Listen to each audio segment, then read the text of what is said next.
Hello, నేను మీ doctor బాలబాలాజీ ఓసూరి, consultant neuro specialist, మనవి hospitals, Vijayawada. నా ఓపీలో వచ్చే వాళ్ళకి నిద్ర పట్టట్లేదండి, నేను ఎన్ని మందులు వాడినా నిద్ర పట్టట్లేదు, మందు కూడా తీసుకుంటా నేను నిద్ర పట్టట్లేదని చాలా మంది వస్తుంటారండి. అసలు మెయిన్గా స్లీప్కి మనం తీసుకోవాల్సిన ప్రికాషన్స్ ఏంటి? ఇప్పుడు ఈ సోషల్ మీడియా పెరగటము, ఎక్కువ మంది నిద్రపోయే ముందు ఫోన్స్ని కానీ ట్యాబ్స్ని కానీ చూసి పడుకుంటూ ఉంటారండి. దానివల్ల ఏమవుతుందంటే ఈ ట్యాబ్స్ కానీ ఫోన్స్ కానీ మనకి ఇన్ఫ్రారెడ్ రేస్ అనేవి ఎమిట్ చేస్తూ ఉంటాయి.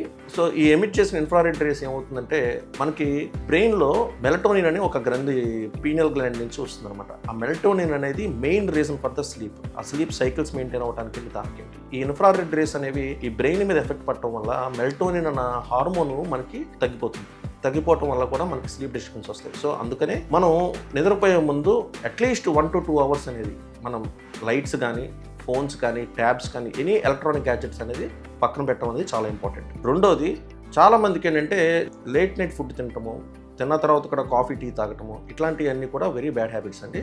వీటి వల్ల కూడా స్లీప్ డిస్టర్బెన్స్ అనేది వస్తూ ఉంటుంది అనమాట. నెక్స్ట్, కంప్లీట్గా హైడ్రేట్ అవ్వకపోవటం, డీహైడ్రేషన్, సరిగ్గా హైడ్రేట్ అవ్వకపోవటం వల్ల కూడా మనకి ప్రాబ్లమ్స్ వస్తూ ఉంటాయి. చాలా మందికి అపోహ ఏంటంటే ఆల్కహాల్ తీసుకుంటే బాగా నిద్రపడుతుందండి. ఆల్కహాల్ అనేది basically it is a depressant. Initial stage of సైకిల్లో మనకి స్లీప్ సైకిల్లో మనకి అది కొంచెం నిద్ర ఇచ్చినా కూడా తర్వాత అది మన స్లీప్ సైకిల్ అన్నింటిని కూడా డిస్టర్బ్ చేస్తుంది అనమాట. సో ఈ మెజర్స్ తీసుకుంటే మనం ఈ స్లీప్ సైకిల్ అనేది డిస్టర్బ్ చేసుకోకుండా మనకి లాంగ్ టర్మ్లో కూడా అదర్ ఈ స్లీప్ డిస్టర్బెన్స్ వల్ల స్ట్రెస్ ఇవి పెరిగి అదర్ హెల్త్ ప్రాబ్లమ్స్ కూడా రాకుండా మనం అవాయిడ్ చేయొచ్చు.